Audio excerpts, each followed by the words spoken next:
I'd like to call to order the October 9th Groton Town Council Committee of the Whole meeting. Members present: Perry, Schmidt, Atwater, Obrey, Franco, Baumgartner, and Granatowski. Councilors Heed and Parker both notified us that they cannot be here this evening. Calendar and communications. Councilor Baumgartner. Nothing to report. Councilor Franco.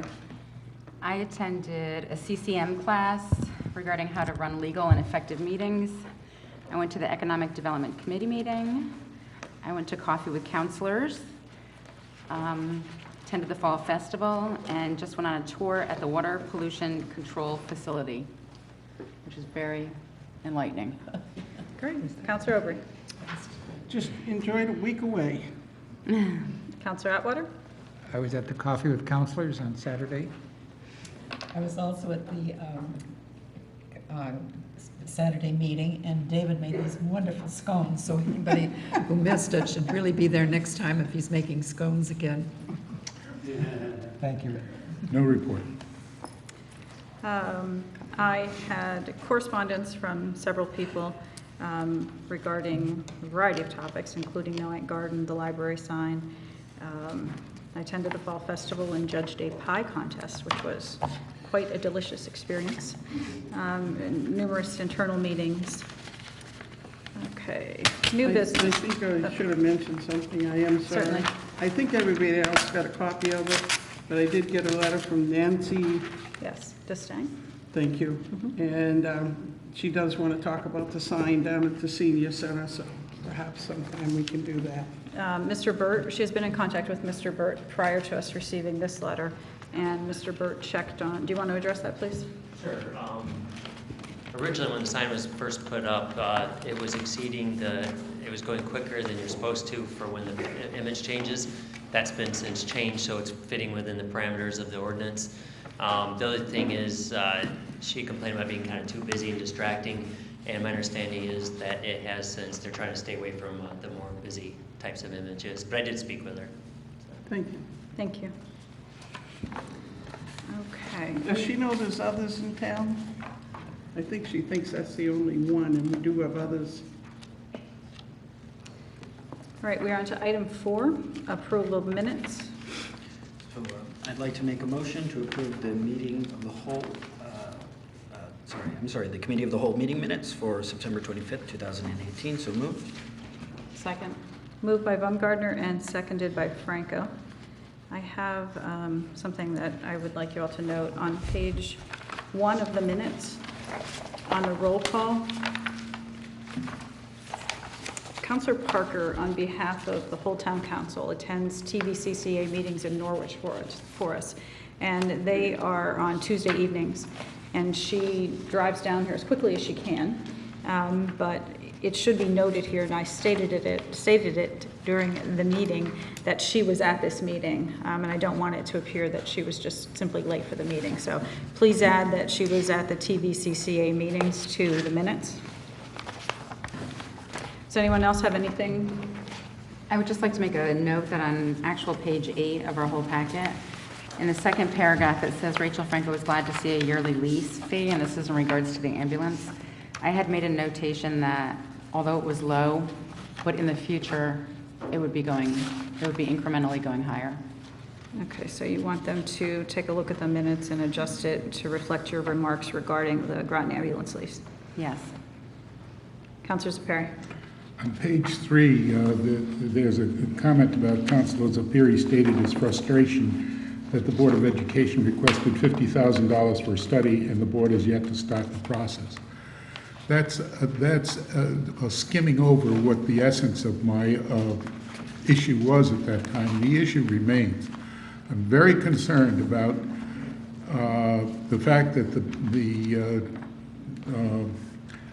superintendent of schools asked for money here, and when he was refused by the council because we felt that he could do it with find the source of lead in the school water system with the engineering capability that he had at hand, he went to the RTM and convinced the RTM to get a 2/3 majority and approve his $50,000 so that he could get an engineering firm to locate the site of the lead leakage into the water fountain that they found at the Fitch High School.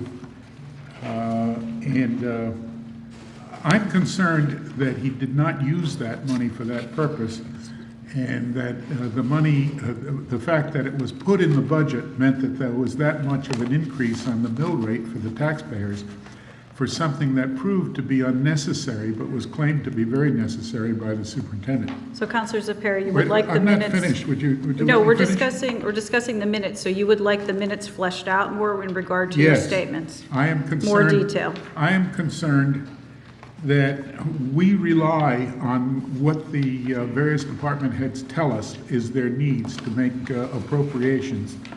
And when they don't tell us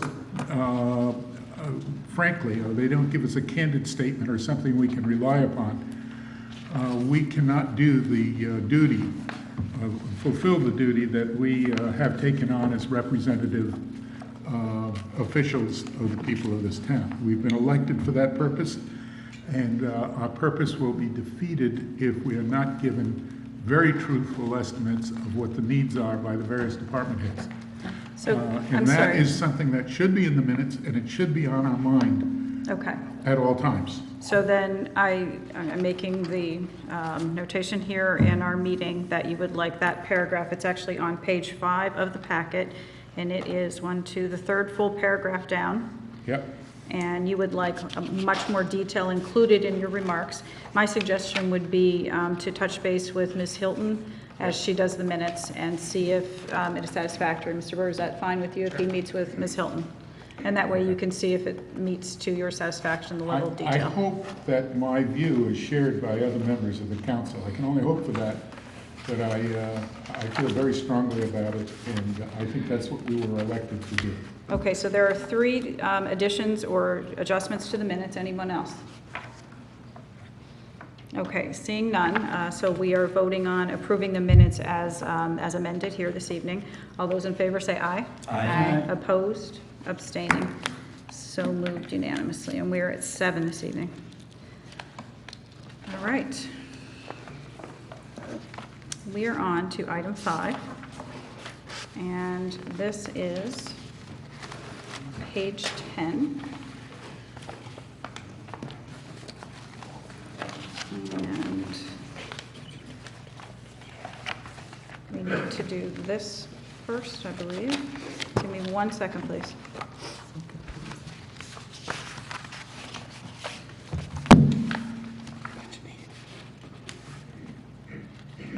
Okay, so we need this read.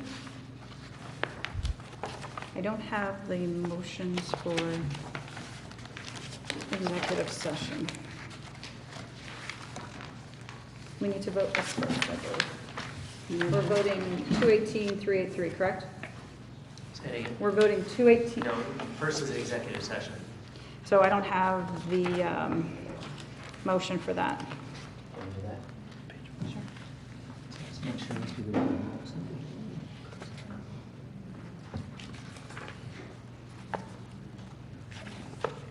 I'm going to go through it here.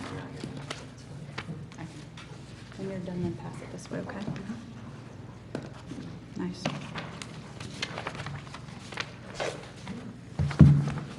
I hereby move the members of the Town Council Committee of the Whole, along with the Town Manager John Burr, Human Resource Director Bob Sagami, Public Works Director Gary Schneider, Public Works Sustainability Manager Rick Norris, Permanent School Building Wait. Committee Chairperson Is Norris here? Robert LaFrance, Finance Director Cindy Laundrie, Town Bond Counselor Judith Blank, and Town Attorney Eileen Dugan to go into executive session pursuant to General Statute Section 1-200-6E for the purpose of discussing a matter which would result in the disclosure of a public records or the information contained therein described, that being an attorney-client communication involving the Groton 2020 Plan Bond Referendum. I so move. Second. Mr. Burt? Is Mr. Norris with us? That's fine. I put it on there just in case he was here, so I don't think there's any harm. Just a minute. Moved by Franco and seconded by Aubrey. So we need to, do we need to pull it? Pull your move and pull your second. That way we can do it again without Norris's name being included. Oh, okay. Can you, Mr. Burt just said it was okay without him being here. you read him in though and she seconded it in. You took him out. Yeah, I think it's fine. Okay. All right, so we have a motion to go into executive session for attorney-client privileged information, moved by Franco and seconded by Aubrey. All those in favor say aye. Aye. Opposed, abstaining. Can you explain to the people that are here, some of them might not understand.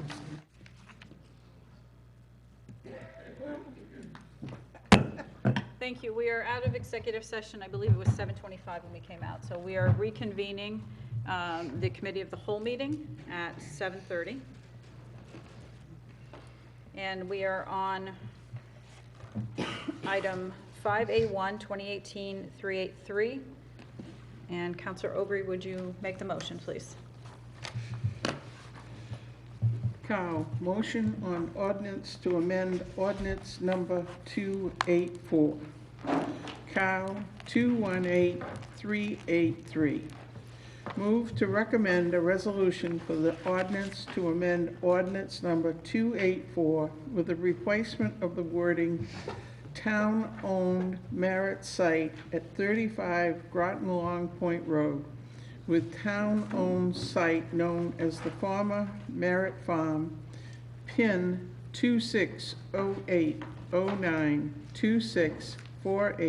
260809264808E and PIN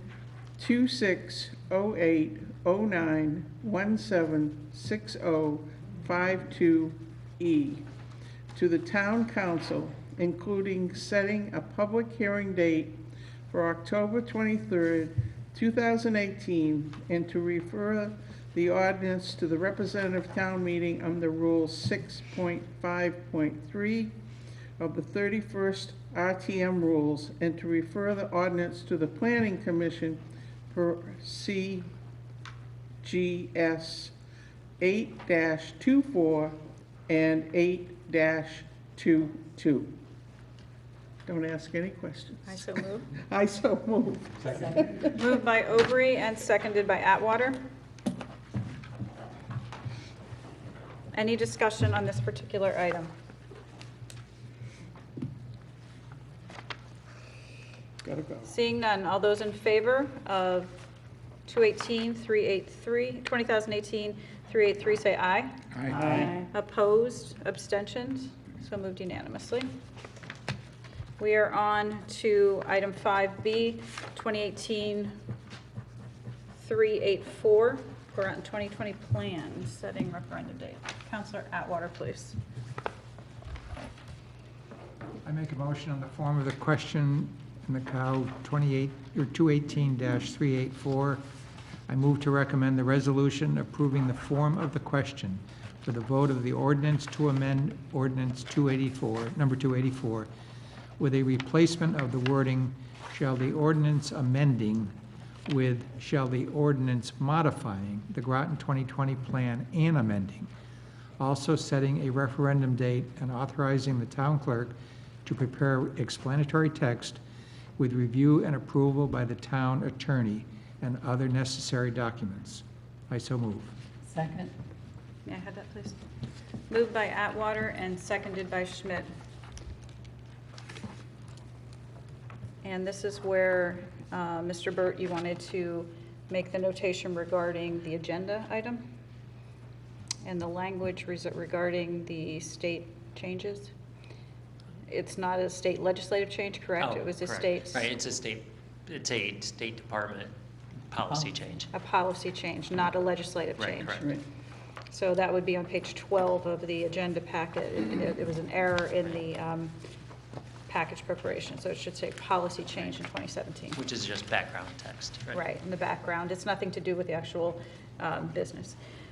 Is there any discussion on this item?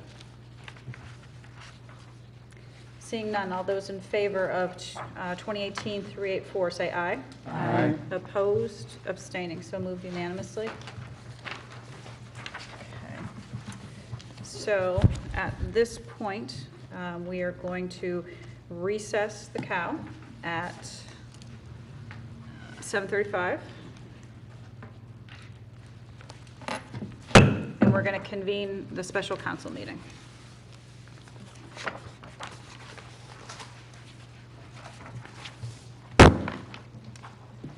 Mr. Greeley, do you need time, or can we just press ahead? Go ahead. Okay, so I would like to call to order Town Council special meeting of October 9th. It is 7:35. Members present: Baumgardner, Franco, Aubry, Atwater, Schmidt, Zepari, and Granatoski. Councilors Heed and Councilor Parker notified us that they could not be in attendance this evening. New business. This is Councilor Schmidt. This is item 2018-383. And we are on, you have this one, Councilor Schmidt, that says introduction of an ordinance. The introduction? Yes. I have that. The introduction of an ordinance to amend ordinance number 284.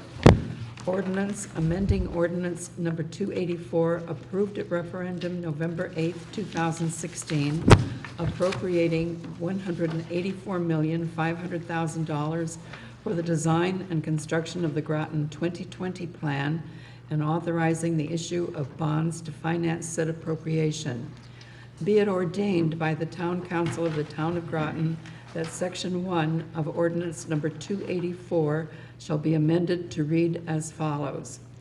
Section 1, that the sum of $184,500,000 is appropriated for costs related to design and construction of I, a new approximately 155,000 square foot consolidated middle school to be situated on the town-owned site known as the former Merritt Farm, PIN 260-809-264-808E and PIN 260-809-176-6052E between El Agrasso Technical High School and Robert E. Fitch High School. And II, replacement of the existing Carl C. Cutler Middle School at 160 Fishtown Road and the existing West Middleside Middle School at 250 Brandegee Avenue with two new pre-K through grade 5 elementary schools, each of approximately 75,000 square feet.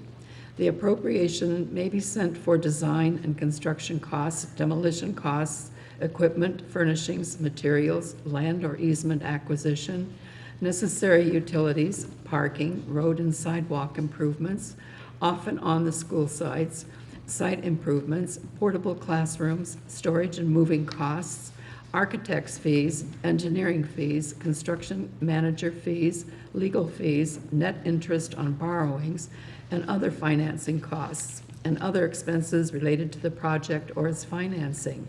The town council or its designee shall approve the final concept for the school project.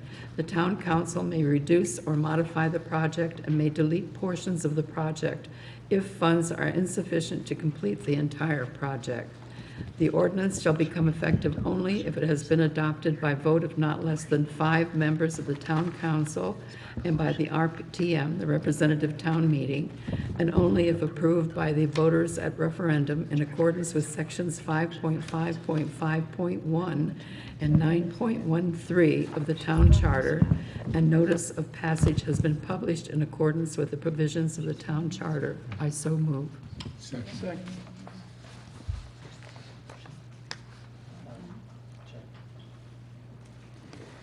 Moved by Schmidt, seconded by, I'm sorry, I didn't catch that. Perry? Seconded by Zepari. Give me 1 second, please, to.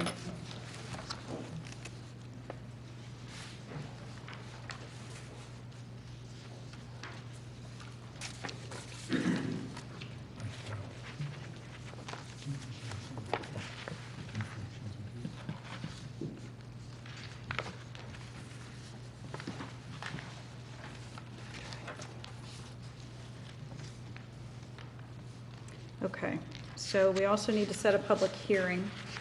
So we have one motion on the floor. Does it need to be corrected? One second, please. Okay. So we have a motion on the floor to introduce the ordinance. We need to vote that first. And then we need to do another motion to set the public hearing date. So we will vote on the introduction of the ordinance as read by Counselor Schmidt. All those in favor, say aye. Aye. Opposed, abstaining. And I'm just going to read this since it's in front of me. This is also 2018-383. I move to set a public hearing date for October 23rd, 2018. Refer the ordinance to the representative town meeting under Rule 653 of the 31st RTM rules, and to refer the ordinance to the Planning Commission per Connecticut General Statutes 8-24 and 8-22. I so move. Second? Moved by Granatowski, seconded by Baumgartner. Discussion. Seeing none, all those in favor of setting the public hearing date and referring this to the RTM and Planning Commission say aye. Aye. Opposed, abstaining, so moved unanimously. Okay. So that's 2018-383, all Ts are crossed and Is are dotted on that one. So now we go to Councilor Perry. Whereas the town council has introduced and shall refer to the representative town meeting an ordinance entitled Ordinance Amending Ordinance Number 284 approved at referendum November 8, 2016, appropriating $184,500,000 for the design and construction of the Groton 2020 plan and authorizing the issue of bonds to finance said appropriation. Now therefore be it resolved that, subject to approval by the town council and the representative town meeting, the ordinance be submitted for approval or rejection at a referendum to be held December 11th, 2018. Voters approving the ordinance will vote yes, and those opposing the ordinance will vote no. And be it further resolved that the question to be placed on the voting machines shall be worded as follows. Shall the ordinance modifying the Groton 2020 plan and amending ordinance number 284 approved at referendum November 8, 2016, appropriating $184,500,000 for the design and construction of the Groton 2020 plan and authorizing the issue of bonds to finance said appropriation be approved. And be it further resolved that the town clerk is hereby directed to issue any and all warnings, publish all such notices, and file all such statements and reports concerning said referendum as provided by law, and be it further resolved that in their discretion, the town clerk is authorized to prepare a concise explanatory text regarding the ordinance, and the town manager is authorized to prepare additional explanatory materials regarding the ordinance. Such text and explanatory materials to be subject to the approval of the town attorney and to be prepared and distributed in accordance with Section 9396B of the Connecticut General Statutes. I so move. Second? Moved by Perry and seconded by Schmidt. 369. 369, He 369B? just switched to the numbers when he read it. Okay. Yeah, it's correctly here written. Okay, so, I also have in front of me a motion on the form of the question. Mr. Burt, we do not need to do this, correct? No. Okay. So Counselor Perry has read 2018-384 for us. Discussion? Counselor Franco?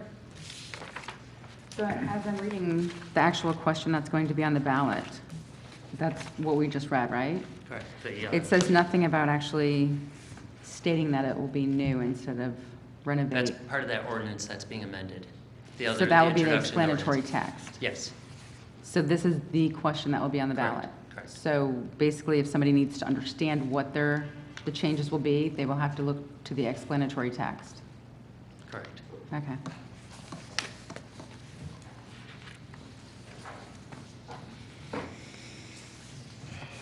Seeing no further discussion, all those in favor of 2018-3841, say aye. Aye. Opposed? Abstaining? So moved unanimously. I'll entertain a motion to adjourn. We have one other. Excuse me? 382 Community Outreach Coordinator position. No, we're adjourning the special council meeting at this point. I make a motion, we adjourn the special council meeting. Moved by Atwater, seconded by Frank. All those in favor of adjourning the special council meeting, say aye. Aye. Opposed, abstaining, so moved unanimously. The special council meeting is adjourned at 7:45. Okay. I just want the number wasn't read correctly. Okay. As long as it's good here. you're Yeah, fine. okay. All right, so. Give me 1 second, please.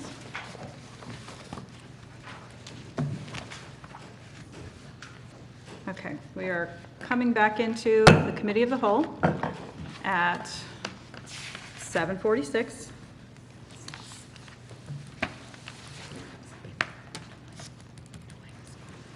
Okay, and you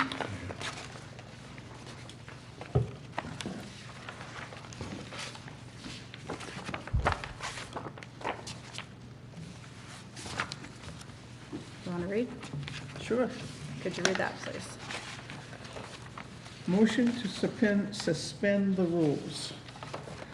Carl, after special council meeting -1, I hereby move pursuant to town council rules, section 7, parentheses B, to suspend the council rules and allow the council to consider an executive session to discuss an attorney-client communication involving the charter revision process. So moved. So moved. Moved by Aubrey. Is there a second? Second. Seconded by Atwater. So right now, we are moving to suspend the rules to go into executive session to discuss attorney communication regarding the charter revision process. So all those in favor, say aye. Aye. Opposed? Abstaining. Okay, so we are back. We are recessing the cow and going into executive session at 7:47. Can we go out, please? We can't.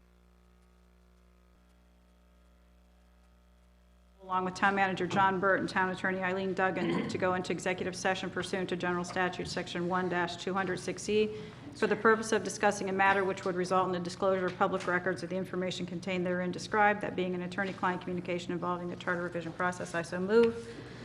May I have a second? Second. Seconded by Atwater. All those in favor, we move to suspend the rules. Now we're moving to go into executive session.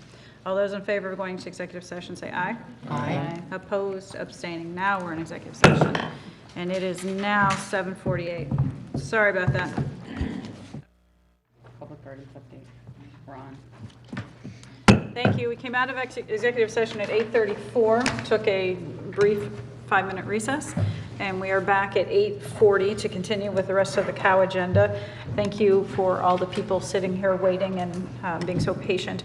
We are on to item 5C, which is 2018-380 Noank School Public Gardens update, and I believe we have several people here. If you'd like, you're welcome to come up to the table, and you'll just have to tell us who you are. Please make sure you use the microphone. That way it can be picked up for the viewing audience.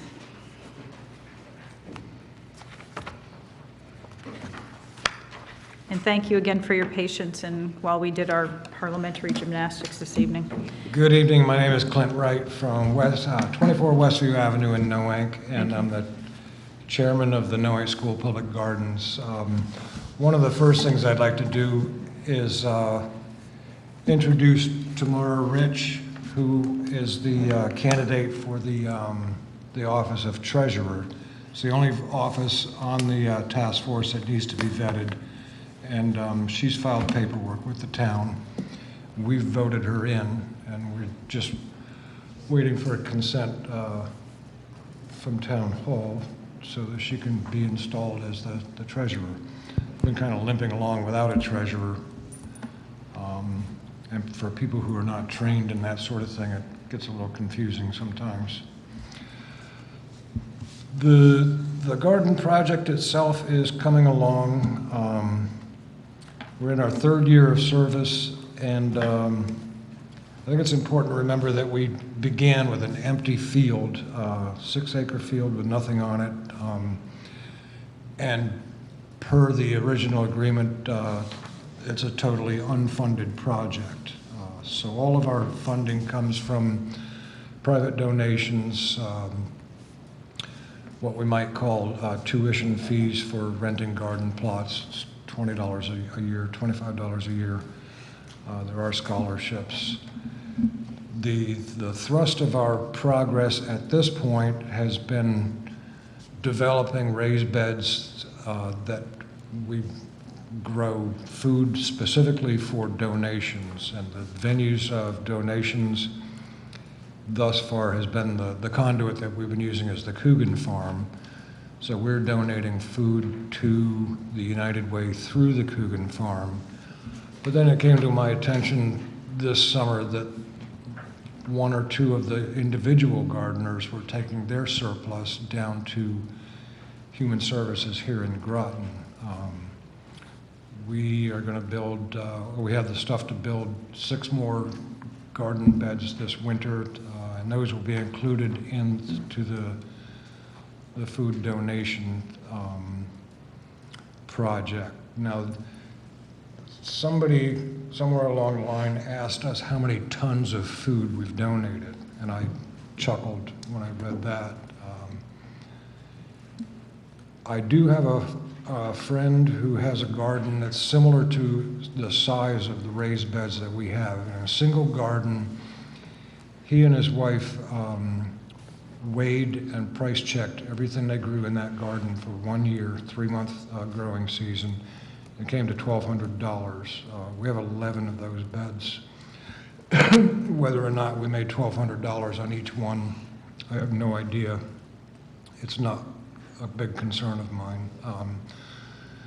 The big concern from my point of view is that somebody somewhere has got something to eat.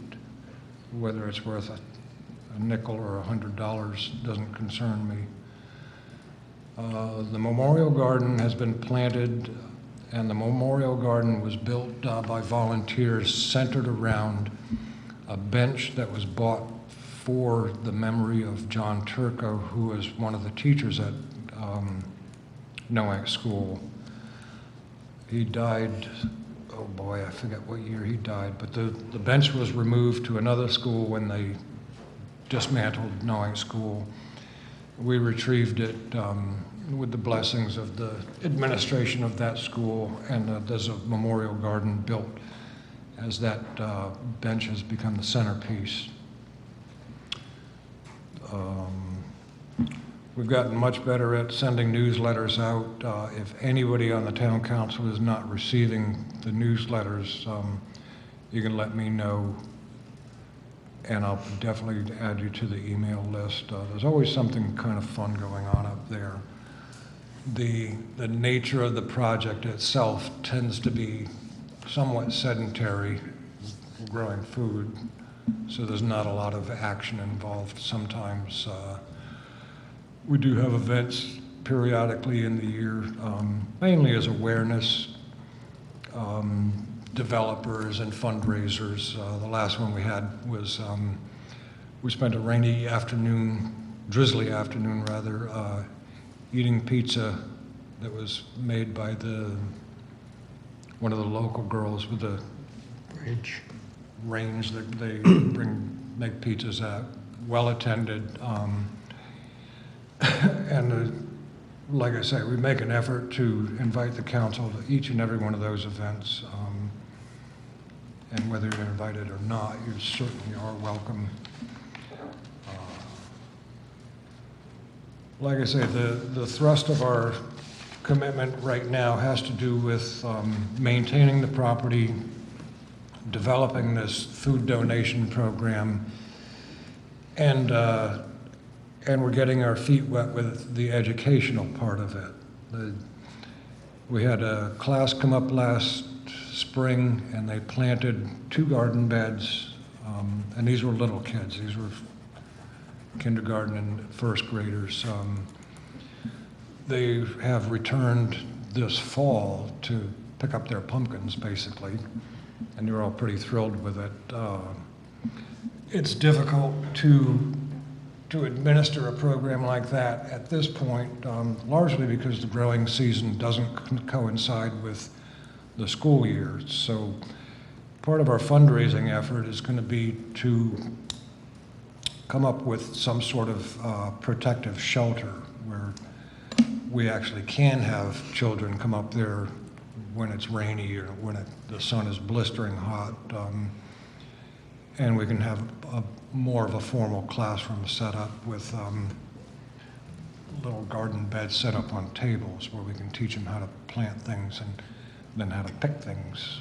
Eventually we'll teach them how to eat things that aren't in cardboard boxes.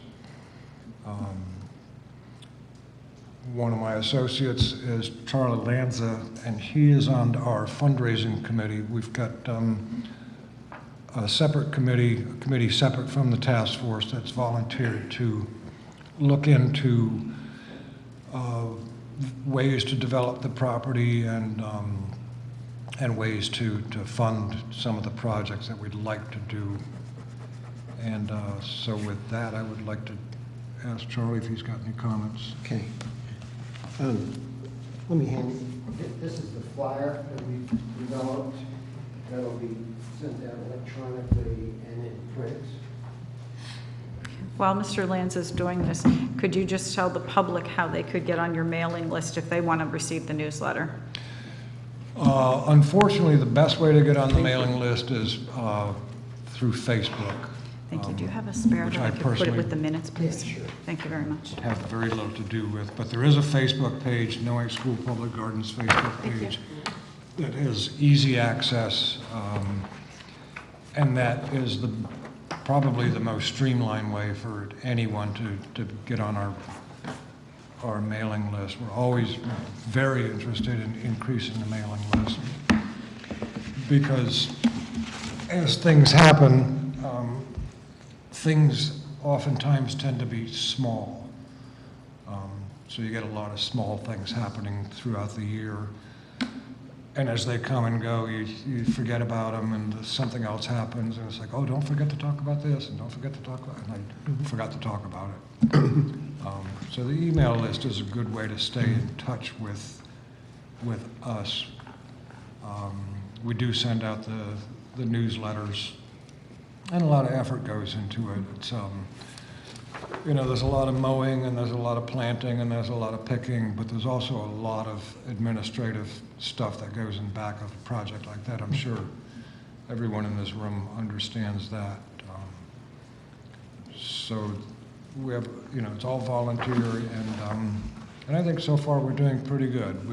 The development committee or the fundraising committee is coming along. We've got some pretty good horsepower. Brian Kent has just agreed to join that committee.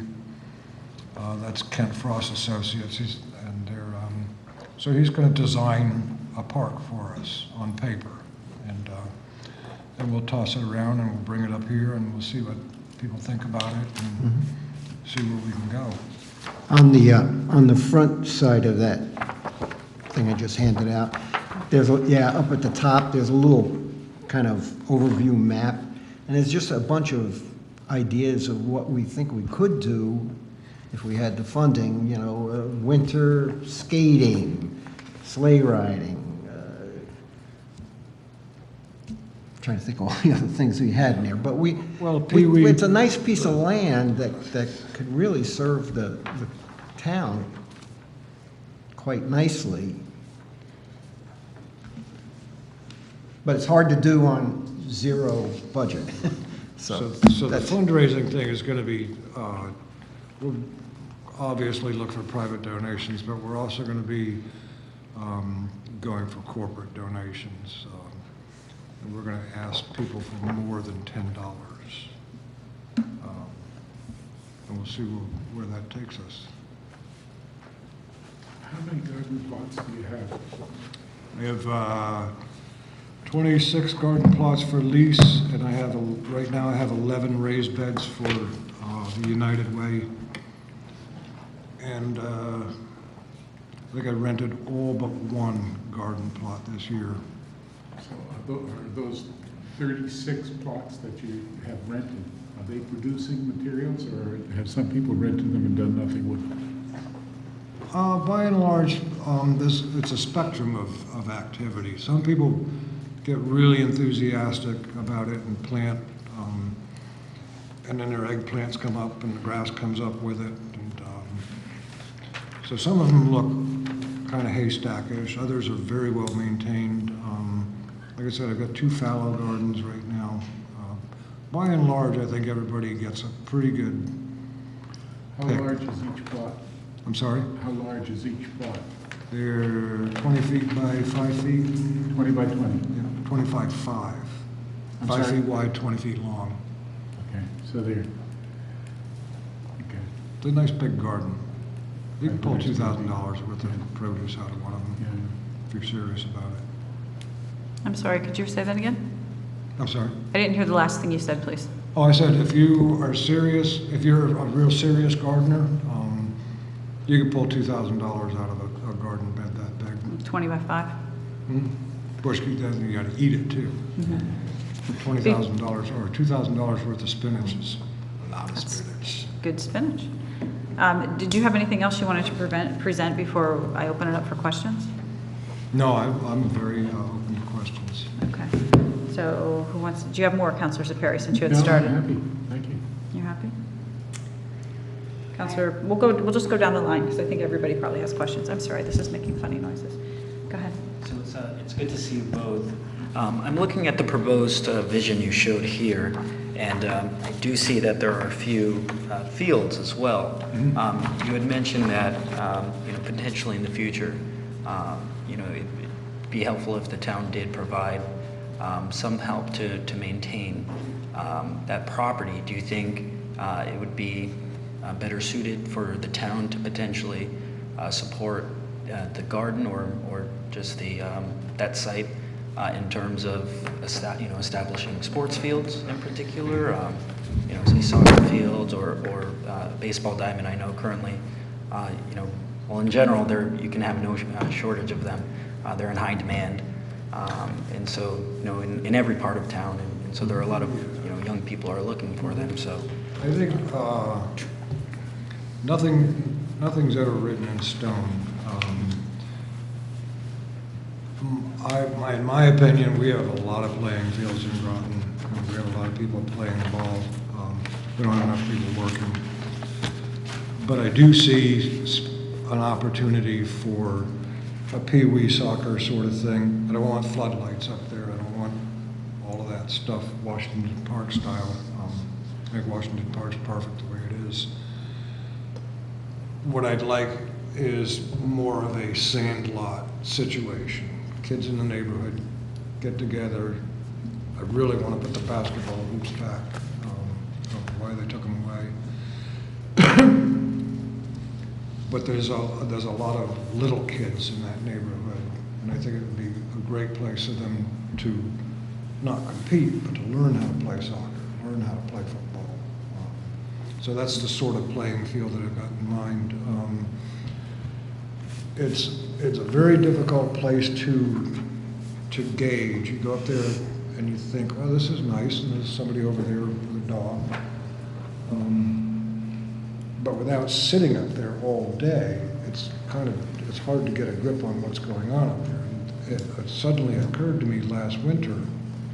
I went up there a day after one of the snowstorms, and I thought, oh my God, every square inch of this field has got a footprint on it. Every square inch of that field had a footprint on it. So there's either somebody walking back and forth an awful lot, or there was a bunch of people up there. It's a great dog walking place. It's used by the people in that area, certainly. And that's the sort of thing, see, I miss those backyard football games. I can't stand to go to a real football game. But kids in the backyard playing, I think there's definitely a place for that. Informal, safe place for them to go. The sledding hill's still very popular on weekends. There's always kids up there playing. So, like I say, as far as the playing field goes, we'd like to go small scale, informal, without the scoreboard and the lights and all that stuff. Just a place to go play. Well, I do know there are a few town fields that don't have the very glamorous and large lights. But I do think though that in the future, whether it is a field or Pee Wee field or soccer field for youth or baseball diamond for a little league team or a softball team, I think getting more of an integrated use would to allow folks from really all corners of the town, because I know one concern a lot of folks brought up when it was initially planned is that perhaps this would just be a sort of backyard park for Noank. I come from the point of view you can have no shortage of open space and recreational spaces throughout the entire town, but especially in terms of access and bringing people into the location, it really is a beautiful location, and certainly with the garden that you've done and the food that you provide, certainly a lot of families in need. There's definitely a need for it. So, no, looking forward to seeing this vision and being a part of it. So, thank you. Councilor Franco, do you have questions for the gentleman? I do. Hi, welcome. So you had stated that you were thinking about having students attend like an educational. We were given a what? Were you stating that you wanted students to come up to the garden and then you can educate them? Yeah, I've got a couple of teachers, one teacher on this task force, and she's working with other teachers, and they're trying to put something together. This is all at elementary school level at this point, but they're trying to implement a program within the school that we could facilitate at the garden. And clearly, whenever you are dealing with school kids, you have transportation issues, you have bathroom issues, you have all sorts of things that have to fit together. I was amazed personally last spring when the kids came up, because I took my camera up, and they said, you can't take a picture of the kids' faces. I said, oh my God, I couldn't believe that. I didn't know that. And so naturally I didn't. But the world has changed in ways that are hard for me to keep up with sometimes. But like I say, just the organizational part of it, which they're dealing with now, and then the logistical part of it. Having a roof or running up there and putting a tent up or something, because you don't always have nice weather. It's just... I'd like to also say that when we wrote the brochure, made a big point of saying this is the town of Groton's park. It's not our park, it's all of our park. So any help we can get from town recreation department, school situations, to help us develop this further is great. I mean, we're just 30 volunteers right now, so. Well, in response to that, I do believe the town is maintaining it by mowing it. Is that correct? Well, yeah, but I'm talking about, if you're gonna build a little ball field, or whatever you're gonna do, if we had people that are expert at these things, which we have, you have a great rec department. We would love to see the rec department come in, talk about, make suggestions, or, we've got some equipment that they're not using anywhere else that we can put there, swing set, or whatever it is. It's just creative ideas to move this thing forward is what we're trying to do. Do you have a committee for that? That you get No, together, right have now we're meetings? 30. Do you keep minutes? We have 30 volunteer workers right now, is what we have. We don't have any, Clint is our leadership. So But he's got a job, we all have, So your task force isn't really a committee that has meetings and Yeah, we have- for we have, organization and what, 1 a month? have minutes? Yeah, we have 4 meetings, scheduled meetings a year, and we have kitchen table meetings whenever we have kitchen table meetings, and we have special meetings quite often, actually. But we're not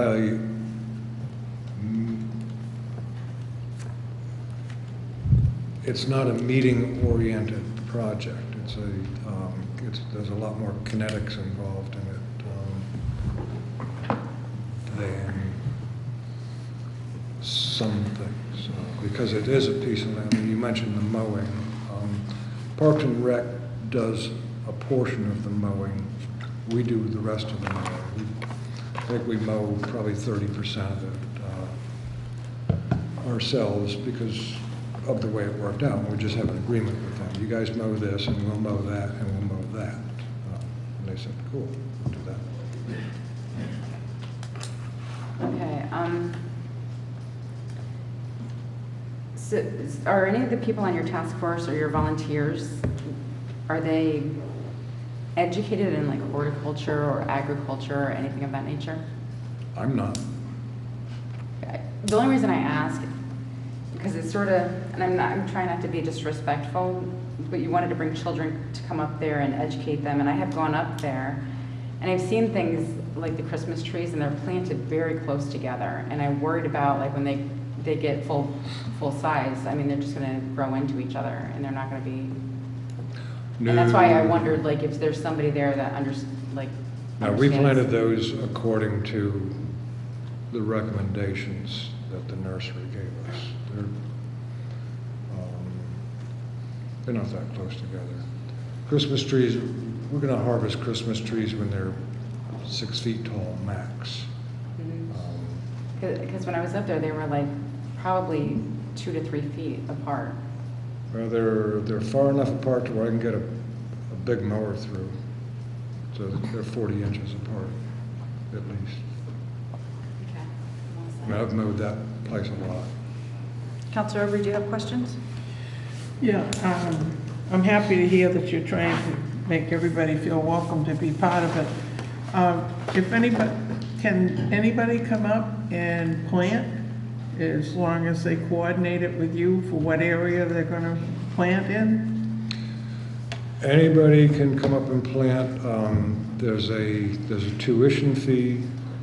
It's either $20 or $25, and that's for a 365-day cycle. We usually post that information in March or so if people want to get peas in or spinach in early, you can go up there in March and put spinach in. But anybody can. You know, perhaps if I could just make a suggestion, the EDC has a great website now, and they try to put a little bit of everything on there for people. So maybe John could assist you in getting to the right person so that you could have that on there so that people would know that they could come coordinate with you to have an area and grow some vegetables or whatever they might want to do. But it might be a way to open it up a little bit. Our economic development department it puts out all kinds of news items, so if you got it to me, I'm sure we could get it out there. The same thing with like. The only thing I have to be careful of is we want to concentrate on the town of Groton. Oh, yeah, well, this is a town of Groton, and I mean, I think you could specify that Okay, it's all for, right. you know, Yeah. Groton residents. Yeah. But you'd be able to reach a bigger group, and I think that would be helpful to you. If we were looking for volunteers, definitely, yeah. What I intend to do this year, because the giving gardens have become so successful, is I'm going to attempt to recruit volunteers to work on the giving gardens from the outlets that the produce is being distributed from. So if you were to go there, to pick up a bunch of vegetables to take home with you, I'm hoping you might notice the poster that says, by the way, this stuff is free. If you want to help, and if you want to learn how to do it with us, come on up and we'll, you know. And I don't know if transportation is going to become an issue or not, but I would like to get to the point where the people getting the food are also producing the food. And like I say, it's as local as it needs to be, because I have to go there too. You know, and it's, believe it or not, it's an effort to go up there sometimes. We started out, my wife and I had a plot down here in Groton, down the hill, long before they tore the school down. And there were days it's like, oh my God, we gotta go water that garden. It's like, I don't wanna get in the car and drive up the hill and down into Groton. It's like, okay, well, we have to. So it's, and that's where the local part of it becomes more convenient. You know, if we lived down there, it would have been a lot easier to go over and water the garden. We don't live there, so we gave it up. It was just inconvenient, too hot to go, spend your whole day hot. You know, to spend after work hot too. So little satellite gardens is the key to the whole thing. Make it easy for people to participate. Do you have anything else, Councilor? No, all set. Thank you. Councilor Atwater? I pass. Councilor Schmidt? Well, it's heartening to look at the photographs that you have here. I see that you have flower gardens as well as the vegetable gardens. There are trees, there are all kinds of people working together. And that was the original premise of everything for the Noank garden. And I know that we received a lot of opposition to helping set it up. There were people who felt that this should have been sold as private lots to people, that we could have had housing there, that type of thing. So I'm pleased to see that the community has really gotten behind you and is working to make this a much better place for everybody in the community. I don't think there are any other parks in Noank that I know of. Certainly near the fire department, there's a little play area, but this, I think, gives far more to the community than that is able to do. And I want to commend you on everything that you have done and help you in any way we can to keep that going forward. Thank you. Councilor Sefer? No further questions, thank you. So I guess it's me. At the beginning, you had mentioned that you were self-funded, unfunded project by the town, but if I recall correctly, we put in a water line for $10,000, I believe, at the very beginning, which probably could have been done by my students for free, or not free, but the cost of the labor. So having said that, I would like to see the garden be more involved with the whole community. I feel like it's kind of underutilized right now. I understand the difficulty in getting there, but I would like to see more done with it. I'm familiar with an urban garden in a city, not a very big city, a rather small city, but they have done really good work getting involved with the community, and they have become what you originally, I believe, had hoped to do. They have teenagers that go there and they work the garden. They're USDA certified.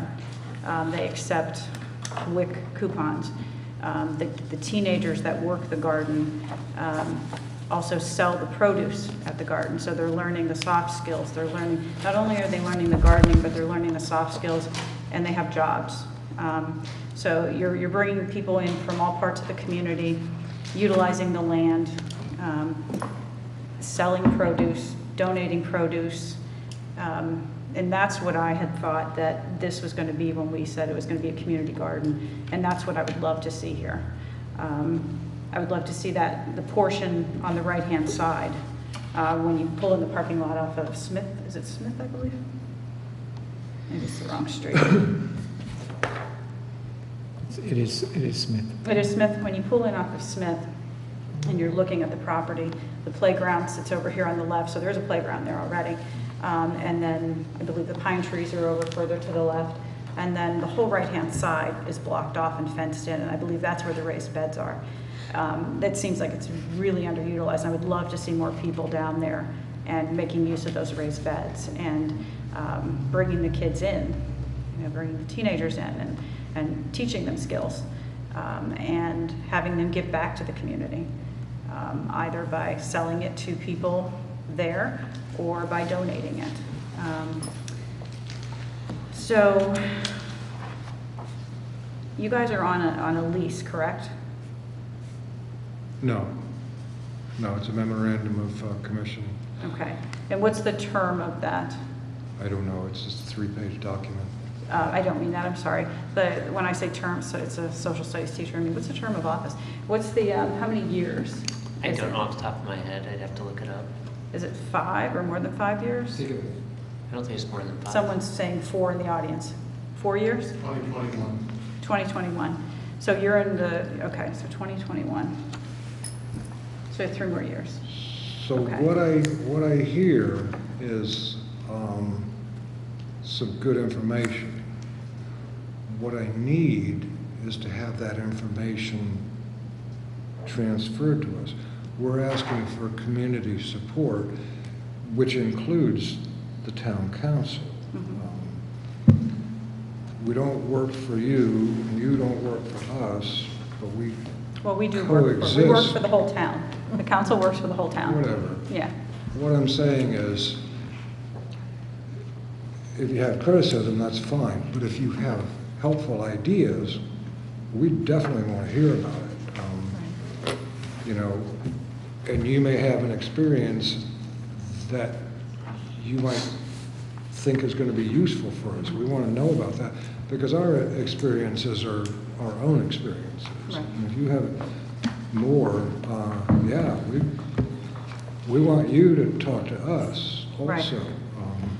I'm not criticizing, I apologize if it came across that way. No, I just I'm- want to say that it's a community garden, and you're Yes. certainly part of the Yes. community.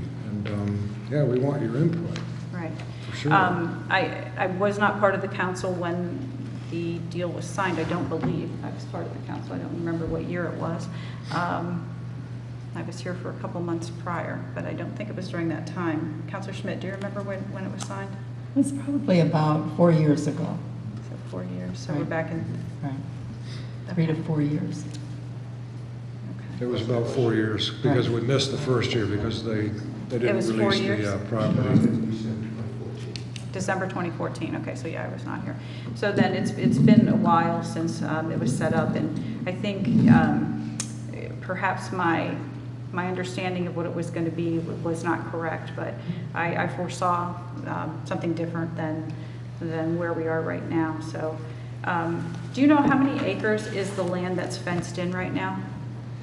Where the About raised 2 beds acres. are? The garden area that's fenced is, it's maybe 2 acres. 2 acres, We okay. never So there's- actually, 750 feet by 330 feet. Okay, I'm good now. Okay, And great. that's just to keep the uninvited puppies and deer out and all that sort of thing. Okay. So are you looking for volunteers from the community to come and work the land? Is that what you're Absolutely. asking? Oh, yes, sure. Okay. So call out to the community. Okay. Right, and what we need to do are form little groups that say, okay, let's get together every Wednesday morning and we'll go weed those flower beds. It's all volunteer. There's no office, there's no nothing. It's which is what the fundraiser is all about. We want to get something a little bit more firmly established administratively, to where there's lists and they say, oh, I see you didn't come last Thursday, and they say, oh yeah, but my daughter had to. Okay. Get some accountability going. Because for the initial phase of it was just to get the thing going and get something growing in the ground. I mean, there was nothing there but a bunch of old gravelly dirt. We had to put a lot in there. So if you need volunteers, it's going to have to be when people aren't working, or if you're going to have students there, perhaps your outreach could be to Fitch High School or to Grasso Tech, where we have a BET department, which is Environmental Science, and they actually have raised beds and greenhouses. Fitch has business classes if you wanted to get involved with the selling, but I think you're going to really need to kind of channel the energy of a bunch of people to, if you want to see it turn into what I thought the vision was. And it's not going to work with just 30 people that have lives. You need to really, I think, kind of foster these meetings that Councilor Franco was asking you about. And my advice, it's only advice because it's your show at this point, is to make those connections to the community and try to solidify a plan for how to go forward for the next 3 years, and see what can be done, and try to make the vision come through as far as the garden goes itself. As far as the fields, I think if the town, again, one councilor's opinion, if the town is going to be investing any money in any more playing fields, it's going to have to be for league play, for all of our kids in the whole town to be able to use those fields. I think it's unrealistic to expect the town and our Parks and Rec department to invest money and time into fields that would not be able to be used by our kids' recreational leagues. So I think that's, I don't know how the rest of the committee feels about that, the council feels about that. Mr. Byrd. Just to mention, if it's beyond advice, we would need more staff. Mm-hmm. If it was beyond advice, the Parks Department doesn't have a lot of staff time for maintaining things, so they would need additional employees. So. Right. So if it's going to be any money invested either through personnel or through products and resources, then I think, to be fair to all the taxpayers, we would need to have use of that facility by our leagues, our soccer leagues, our little league teams, etc. Councilor Franco. I just wanted to put out that we just created a new committee. It's a beautification committee where there's going to be arts and culture and landscaping and cleanup. And this also is a grassroots movement where we're having, the committee basically doesn't have town sponsorship. There's no money from the town. This is going to be us fundraising. We're relying upon volunteers. So I think it's something that, as we're having meetings and trying to welcome people in, and then we're going to have to do fundraising. So my perspective is that the beautification of Groton as a whole has to be done as a grassroots movement. I would assume, from my viewpoint, that your fundraising would also have to be the same way. Because I think at this juncture, the land was given to you to do what you wanted with the garden. And from what my memory serves me, was that you were going to raise funds and have fundraising, and you were going to raise all kinds of money. And I believe back in last year and probably summer or the fall, I heard something about wanting to raise funds to build a barn, and that you had to have restrooms for the children to come there. And this is while I was campaigning in the neighborhood, that the neighbors had told me these things. And that, but I don't. But in order to do that, I can't go to the Bank of America and say, I'd like you to give me $6,000 because I want to build a barn. Right. Because it's town property. Mm-hmm. And it has to be done on paper first. Mm-hmm. Everything has to be drawn. It's got to be certified by an architect, and it's got to come into this room so that you can look at it, and it's got to be approved. And then I can go to the Bank of America and say, oh, $10,000. So what we're doing right now is we're assembling the group, including the architect, and the brainstorming of who we're gonna ask money for. We can't even actually ask for money without the town council's approval. So we're bringing this stuff here for you to look at, for you to see what we're gonna do. We can't just walk around town and say, you know, we're looking for money. So you're not set up at all to do fundraising at all? Like if you accept money for selling a plot, I mean, you're accepting money that way. Right, but I'm looking for $40,000 or $50,000 now. I'm not looking for $10 anymore. And do you have any? The garden plot is one thing, and if you want to donate, you know, the pizza's free. If you want to put $1 in the bucket, that's cool. But I really want to go to corporate donations and with a package, with a plan, and make a difference up there. Because if we don't make a difference, then people are going to go, oh, this is nice. Who mows up here? So we build a fund for mowing. Are you set up as a nonprofit to be able, No, to be able to raise funds? No, we're part of the town of Groton. We have an agreement with, it's town property. So all funds you raise, does that And go I through don't the town? really, I don't understand all of it, but I do understand, for instance, that we can't apply for grants because we're part of the town. The town can apply for a grant for us, but we can't just go seek grant money. It's all got to be filtered through the town of Groton. I'm going to interrupt for 1 second. Mr. Burt, do you know, so the money that they're accepting for plots and so forth, is that funneled through That's my understanding. Parks and Rec? Is that correct? Not through Parks and Rec? The The checks, Parks and Rec whenever director is we saying accept no, a check, so- and it's made out to the town of Groton, and on the memorandum part it says Noank School Public Gardens, and that goes to Nancy at the town hall, and I don't know where it goes after that. So there is an account in the garden's name, but it's part of the town of Groton. Is that a Is yes? that handled in the finance department? Finance director's here, that's why I'm looking back there, and is that If their funding is held in the escrow account, by the town? yes. Okay. I think it's John. I'm sorry? Madam Mayor, I have the guiding document that the town, Mr. Burt wrote in October of 2017.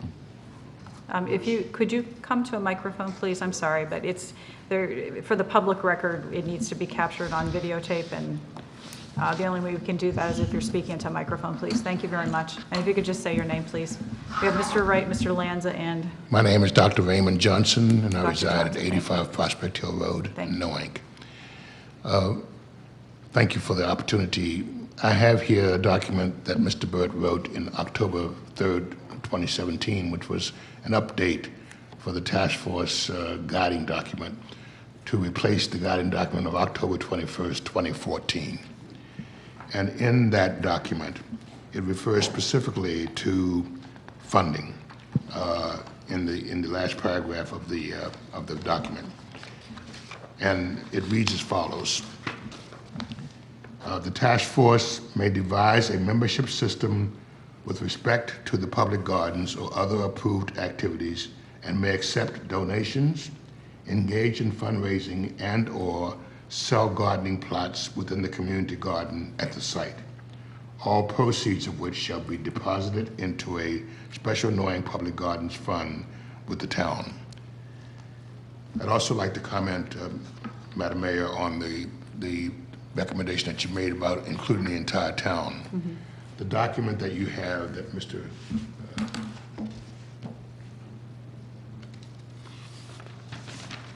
That was passed out to you. Yep. You may notice that it is titled the Groton Noank Community Park and Gardens, because when we appeared before the town council in September of 2017, the same recommendation that you made and that several councilors have made about including the entire town was made at that time. And that's the reason why this document shows the name as the Groton Noank Community Parks and Gardens, to specifically indicate that it does involve the entire town and not just Noank. And so this is what we would, that you were specifically concerned about having as Noank School Public Gardens, because that designated Noank as the only people who were involved. And then nothing could be further from the truth. We would like for the entire town to be involved. And Mr. Wright, as the chairman, and his wife, who has been working side by side with him all along, have been trying to promote that idea to the town of Groton. So your recommendation has already been heard in the past. Every effort has been made to try to incorporate other people from the town of Groton. Unfortunately, the support that we would like to see from the rest of the town of Groton has not been forthcoming, although we do have several plots by people other than people from Noank. So from that standpoint, we are indeed incorporating the town of Groton. So I think the support that we need is to have more people in a voluntary capacity to assist us with the task that Mr. Wright and his wife and other members of the task force have assumed in their gardening capacity. Thank you. Thank you for clarifying the, I don't think, this was before we were seated, so I don't know that I have that document, so perhaps you could send that to all of us so we could take a look at it, please? May I finish? Yes. I'm sorry. So now that we have that clarified, as like the beautification committee, you can fundraise and you can get donations. Correct. And you can deposit them into your Correct. account. Correct. So there's nothing holding you back from That's correct. fundraising. That's So you correct. can do that. That's correct. And this Also- document, I'm sorry, this document has been already sent out, and it is a fundraising effort. That's the reason why you see on the back how you can help. And it specifically talks about the way people can donate money and where it should be sent to Mr. Wright as the chairman of the committee. And it says Noank School Public Gardens because the name had not been changed yet. And so what we're recommending is that the name Groton Noank Community Park and Gardens, which I think better defines the scope of what we're doing there than just the gardens alone, and incorporates the things that that Charlie has tried to show, Mr. Lasky tried to show. And I think that would cover everything that you asked for.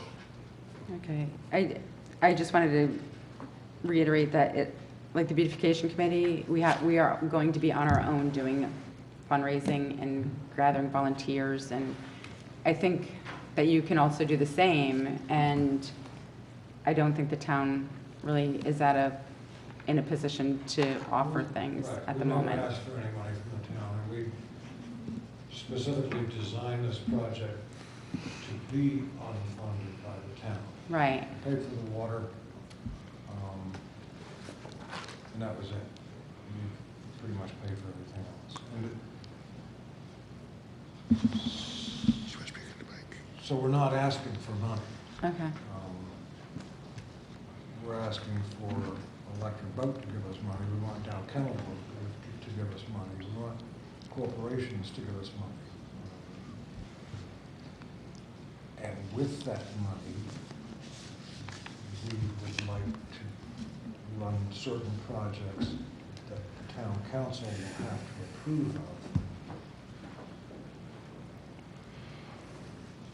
It's a process. It's, we go in, we describe what we'd like to do.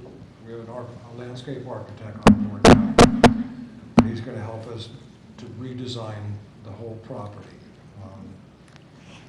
And once we get it to where we can roll it out on the table, we can tell people, this is what we'd like to do.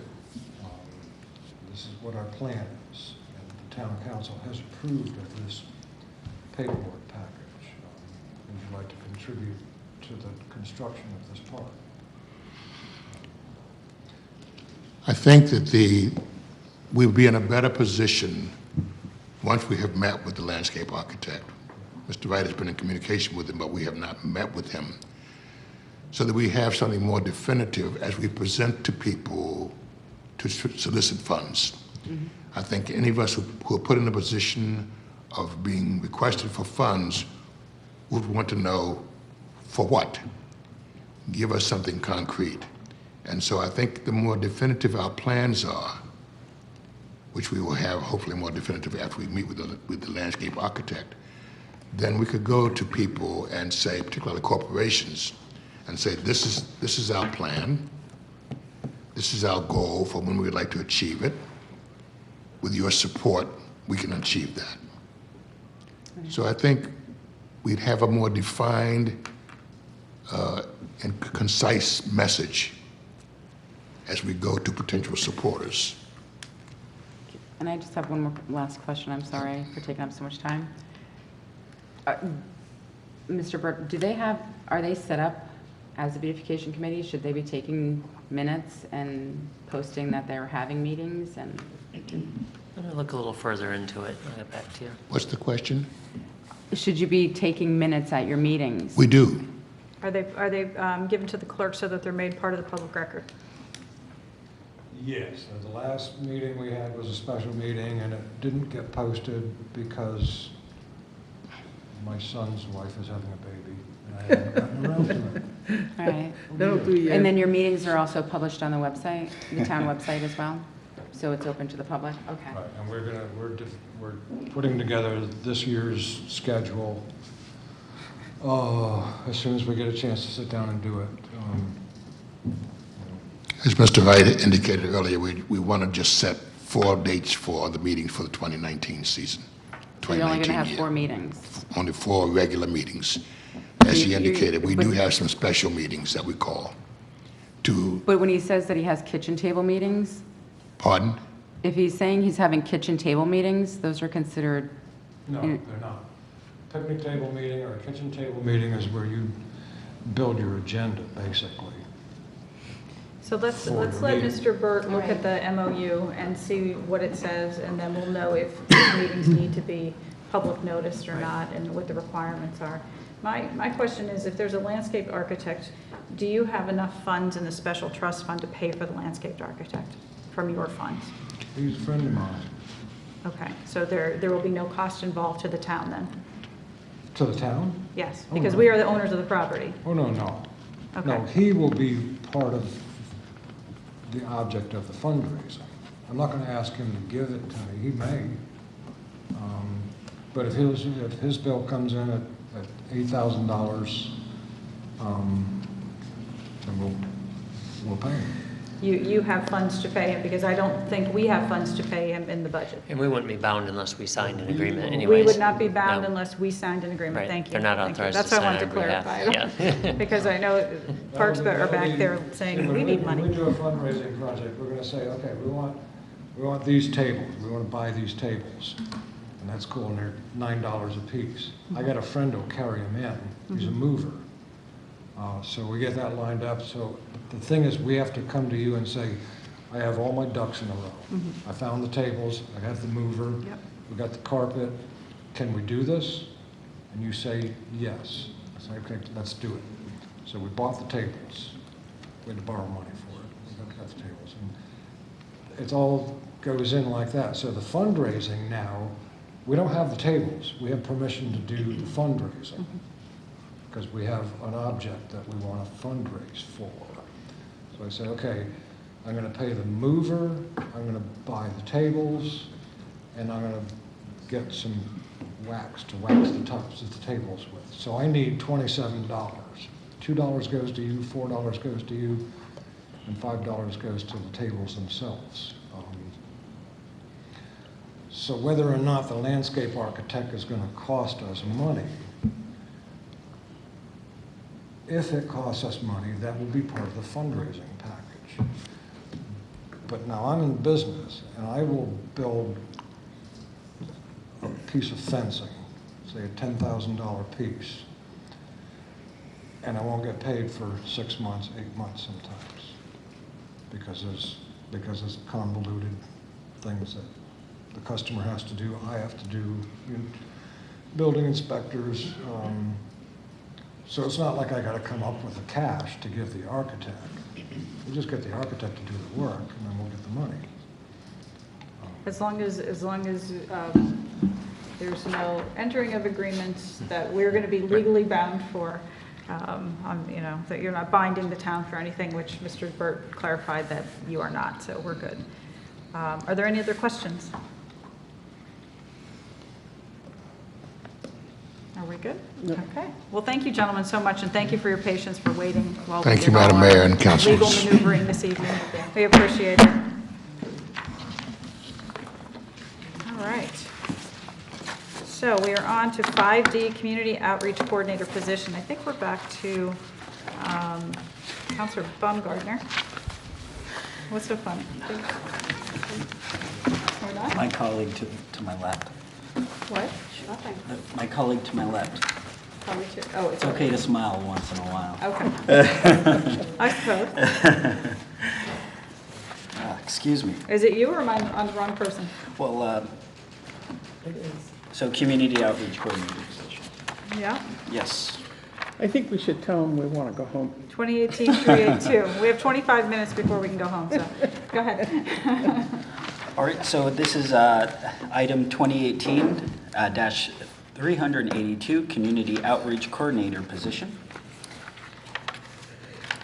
And this is a resolution. Would you like me to read the Yeah, on page background? 16, please. No, just on page 16. the 16, motion. all right. And this is a motion to recommend a resolution to approve the new Community Outreach Coordinator position. Moved by Baumgartner, is there a second? Second. Seconded by Zepari. And we have Mr. Berry, Mr. Zagami, and Mr. Locken with us this evening. Would you like to tell us anything about this, other than what we have in front of us here? Sure. Okay. Well, good evening. We're looking at a new position here, as you can see, along with the job description, and this is naturally within the Parks and Recreation Department, Community Outreach Coordinator. As stated in the referral, the position focuses on the underserved segments of the community, sponsorships, collaboration with businesses, partners, and large community events. Historically, we had a position that was dedicated to seeking out sponsors. Not having this dedication to a sponsorship, we currently have shown a decrease in sponsorship by about 12%. Yes, 12%. And this would be one of the responsibilities of the position. Sorry for my voice. It goes this time of night. So we're looking at, when we're looking toward increased revenue, we're looking at many of the programs that we've had. We've also had to increase the cost of these programs. And one of the ones we've increased the cost of is the summer camps. And as a result, you get the revenue up, but it limits the portions of the community that can actually participate. So this is clearly, an example of underserving the community. We're also looking at examples of lost funding, and it's felt by our 4th of July parade. We've had a reduction in participation from groups from, I think we're up to 120, and now we're down to like 60 groups participating. So these are some of the critical pieces, and I'll defer to Mark for the rest. All right, thanks, Bob. So, the department has a number of goals, and we feel like the community outreach coordinator will help us establish, or help us reach these goals. And those goals include increased participation in programs, increased retention in programs, in other words, getting people to commit to taking a class again and again.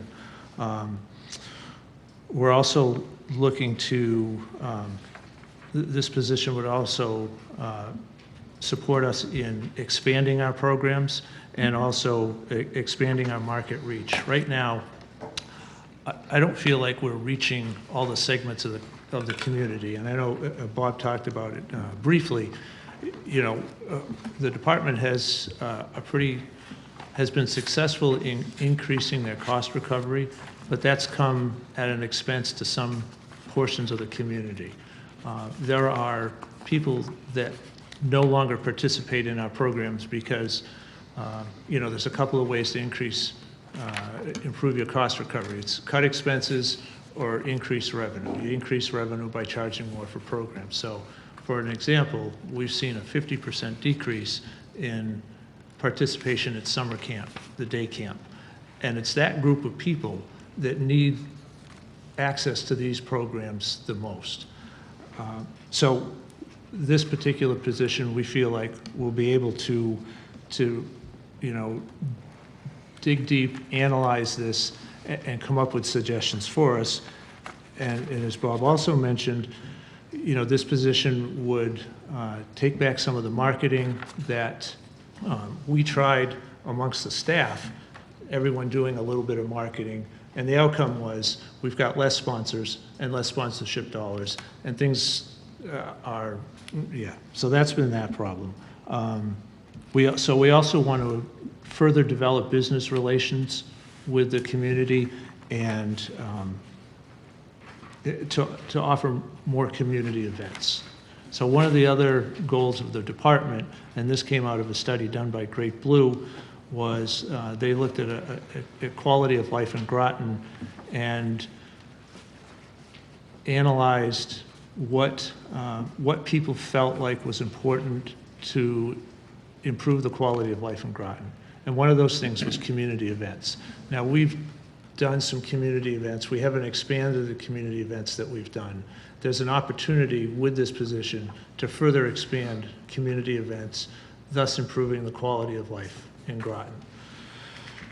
So our proposal is for a salaried 40-hour position that would provide the flexibility to participate in community outreach, be present at before and after community business events, and help implement and supervise department-sponsored community events on the weekends, evenings, and as I said earlier, it would also allow us to meet the future needs of the department. The impact to the current budget will be about $12,000. We feel that this we can absorb that in this in the current budget appropriations. So does this, if we're looking at the bottom of page 15, and you mentioned that the program supervisor for marketing and special events was eliminated, as well as the office assistant 1 position.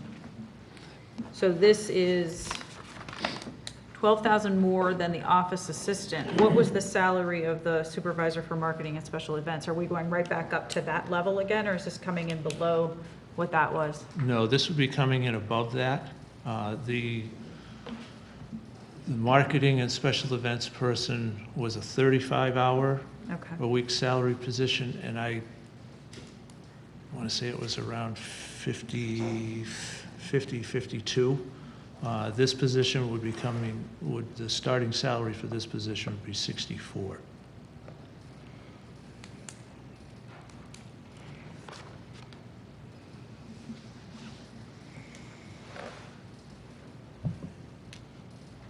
Are there questions?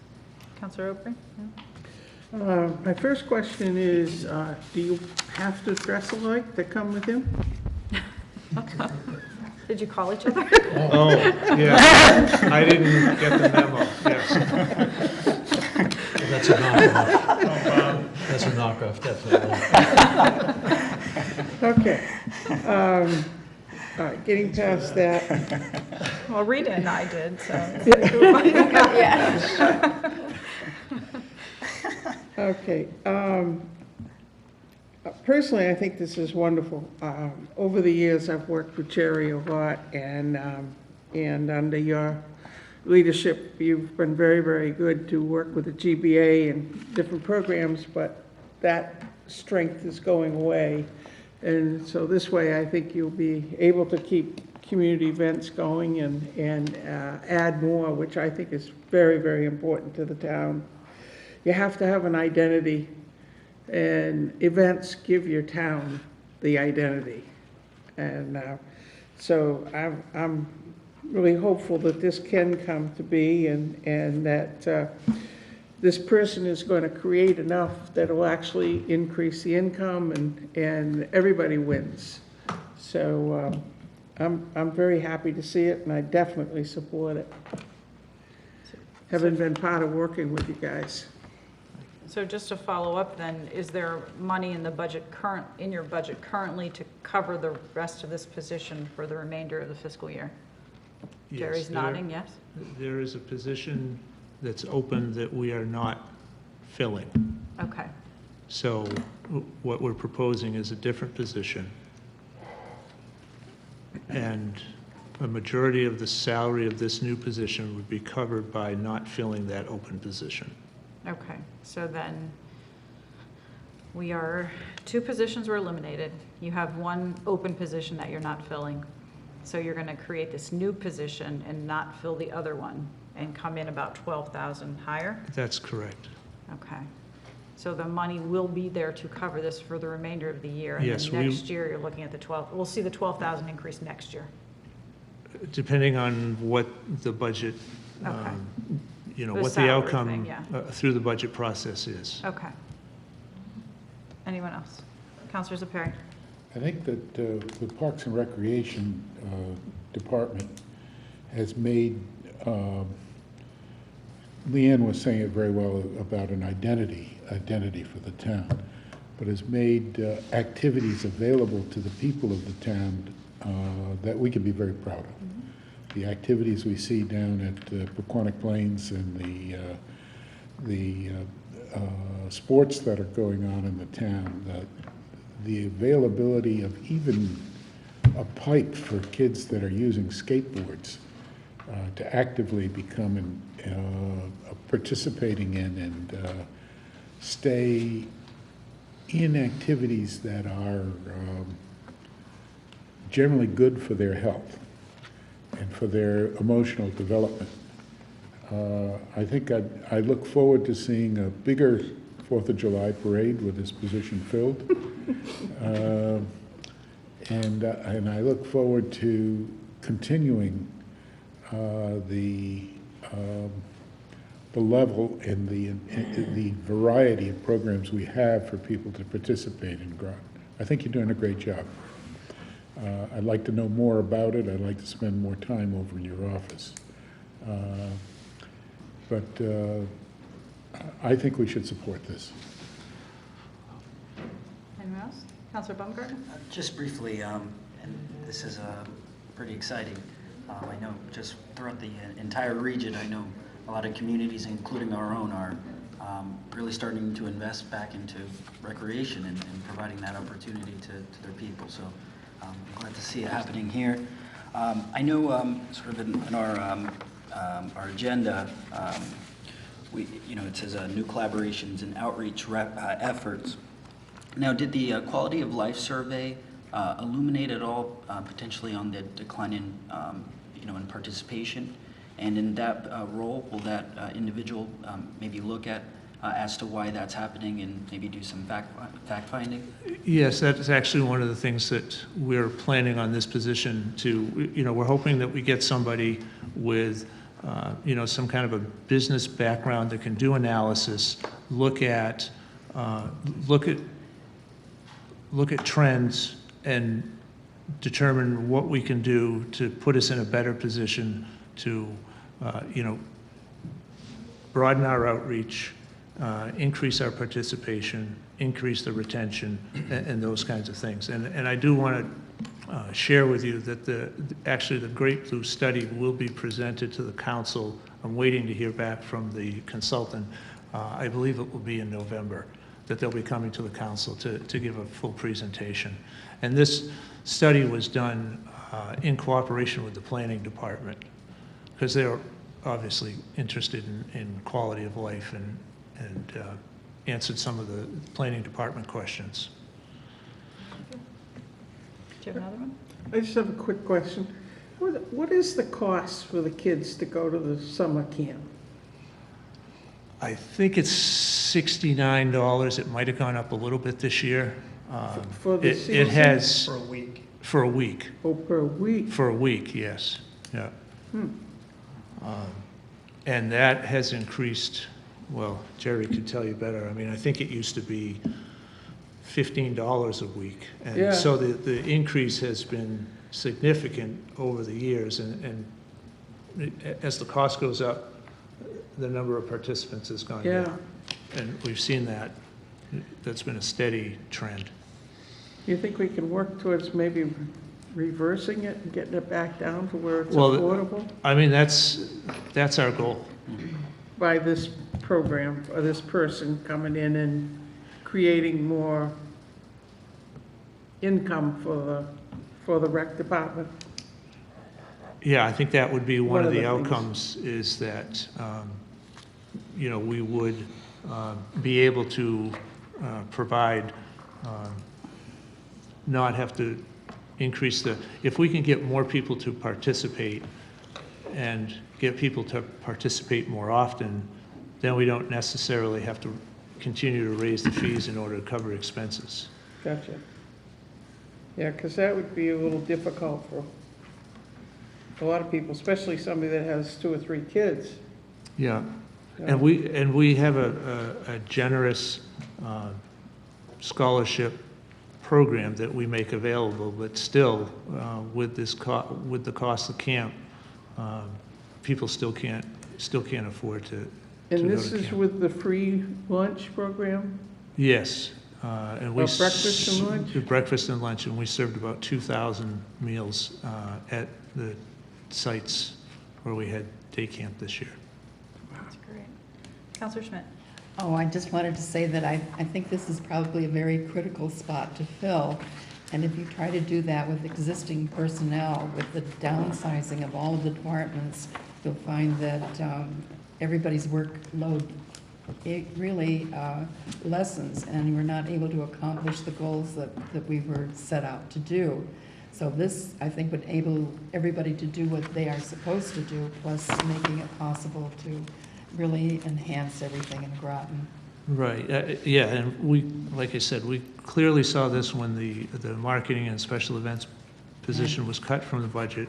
We all tried to take on a little bit of it, and, the result has been less sponsorship money and less sponsors. I think it's a good move. I guess, Okay. as long as Jerry stays with his bike for all the activities, so he can be running around. So the motion was to recommend a resolution to approve the community outreach coordinator position. All those in favor say aye. Aye. Opposed, abstaining, so moved unanimously. I'll Thank you, put in my gentlemen. application tomorrow. We have 10 Thank you. minutes before we have to start getting approval to take new things. So we're on 5E 2018-378, preliminary operations, and there is no recommendation at this time. So we have Finance Director Landry with us this evening to give us an update. Thank you for waiting it out. Sure. Being here to talk to us about all these wonderful things. Well, I am here to talk to you about the preliminary results of operations for fiscal 18. I did want to give a bit of a recap of the budget, of how we finalized the budget for 18. I think you all know that the governor's budget, the proposed state budget, included significant cuts to grants to towns and cities when it first came out in February, and specifically the education cost sharing grant for the 18 budget. And at the time that the town's budget was finalized, the state did not have a budget. And so as a compromise, the town had adopted, anticipating a cut to ECS funding, we had presented a budget which was adopted that included a $5 million cut to education cost sharing revenue. And the Board of Education budget was cut at that time to partially offset that revenue that we did not expect to receive. And then in November, the superintendent notified us that the Groton had been designated as an alliance district. And this designation meant that the town would not sustain a cut to ECS. But in order to meet the minimum budget requirements, we were required to give a supplemental appropriation to the Board of Ed of about $1.5 million to get them up to the minimum budget requirement, which was their 17 budget. And as we all know, the state ultimately didn't have a budget until November of 17. So that's kind of how we started with the 18 budget. But as you know, with the Alliance District, we didn't take any cut to ECS. So in my memo here, basically the net of operations, we compared the adopted or the adjusted budget to revenues and expenditures to see how we ended the year. My first attachment was for expenditures, and we ended the year with returning $971,000 less than the adopted budget. And the first one shows, the first attachment, we typically break it down between town departments, which returned $610,000, and the Board of Education returned $34,000. And the grand total of all departments is $971,000. So expenditures are a little easier to look at and see, but it was really the revenue side which was driving things this year. And my second attachment shows that between the adopted budget and our preliminary, we received an additional $8.5 million in revenue this year. And you'll see in my categories, the bulk of that was a $4.8 million, which was for education grants. But I did want to point out about the increase in taxes of the $882,000, because if you recall, in the 17, we lost an employee in the tax office, and in 18, I asked that that be restored, and it was, and that primary focus was going to be on back taxes. And that is what they were able to do this year, and to concentrate on delinquent taxes, and we did bring in that additional $800,000 this year. So the staff worked very hard for that, and it just goes to show that that's what I said would happen with that position, and I'm very glad to tell you that it did. Another was the 1.14 additional state revenue for general government. Those were state grants that we were unsure, they were slighted in the budget, the governor's budget, not to be received, but some of them were, one of them wasn't. We had the municipal project grants, and that's the grant that's allocated for public works, roads and streets, snow and ice control. We did receive that funding. There's something called the Municipal Aid Adjustment Grant. That was to offset the loss of revenue from other state grants that were cut. It was kind of cut here, we'll give it to you over there. It's kind of like a pass-through. But we did get funding for that. There was the Municipal Revenue Sharing Grant. That was where sales tax was supposed to be earmarked for distribution to the towns, but ultimately we did not get any revenue for that grant. But that's why the 1.1 million were the two that we had not anticipated, and we did get for the project grant and the municipal aid adjustment grant. And then for other revenue, I jumped over the federal impact aid. The $634,000 was, we did receive additional impact aid money for educating the military children, and also some additional reimbursements from Medicaid. And then the final is other revenue, and this was the first year, I'm sure you're all familiar with the pilot agreement for the Odd Fellows. This was the first year that we got pilot payments for that in lieu of taxes. And also we had the bond sale, and we had some bond premium funds that came in, and that money reverts to the general fund. So that's kind of like the overview of revenues and expenditures. And then the final thing that I like to report is the impact on all of this of fund balance. And back in June, when we had set the mill rate, we had anticipated that with the additional expenditures that were closed out and additional revenue, that we would be at 14.1% of fund balance. So that has increased slightly up to 15.1 at year end. And in November of 17, the council had given the debt policy to increase our fund balance. We had it at the 7 3/4, which was extremely low. And we have a minimum of 11 with a gradual increase to 15. And I'm happy to say that with the good fortune we had in 18, we have gotten up there. Now we just need to maintain it. So that's a real quick overview.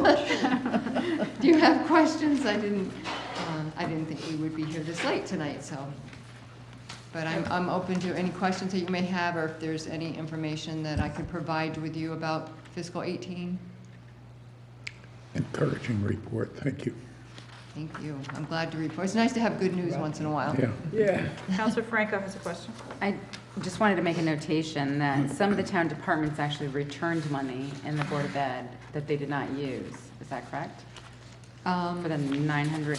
Yes, of the $971,000, if you look at the comparison by function, it gives you the departments that were all under, yes. So all that money was returned back? Yes, the from the 971 department? was returned, yes. Okay, because that's been, some counselors are very concerned with that, if there was money left over, that it would be returned. Yes, And it this would notates revert, that. right. Any general fund unexpended appropriations would automatically revert to the general fund.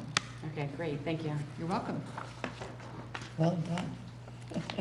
Thank you. All right, thank you very much for You're welcome. sticking with us till 10 Sure. o'clock. We appreciate it.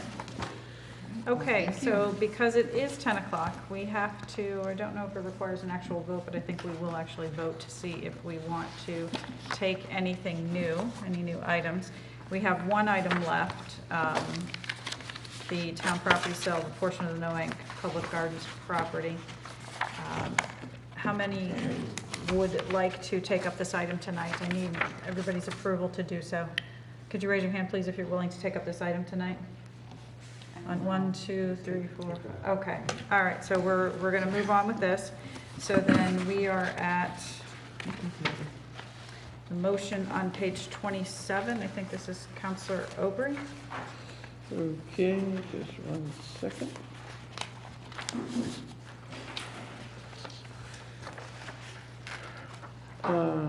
Motion to recommend a resolution to approve the sale of a 0.09 acre portion of parcel 260819714055 to Michael and Valerie Speller for $12,500 with funds to be deposited in a new fund to be used for cleanup of nuisance properties. I so move. Moved by Aubry, seconded by Atwater. Okay, we had the public hearing for this already, so we need to vote this evening. This takes a 2/3 vote because of the planning commission having denied it. So I think tonight that's 5, right, with 7? I think it's 5. And then Okay. those funds would, we talked before about what to do with those funds. For instance, we have a piece of property that's going through the courts that would give us permission to do the cleanup, but we have to have funds to do it, and then we can try to recoup them. So that's the intent of this, is to have funds available to do cleanups when we have permission to, and then we try to get it back later. But this is a little bit of a starting, it's not a lot of money, but it's at least a start towards that. It's not part of the beautification committee.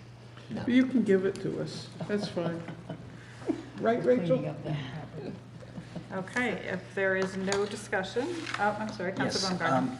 Just really briefly, I know the Planning Commission in their disapproval cited that it was not, the sale was not consistent with recommendation 4-12 of the 2016 Plan of Conservation Development, and that the Town Council has not developed criteria to evaluate the reuse or sale of all closed facilities.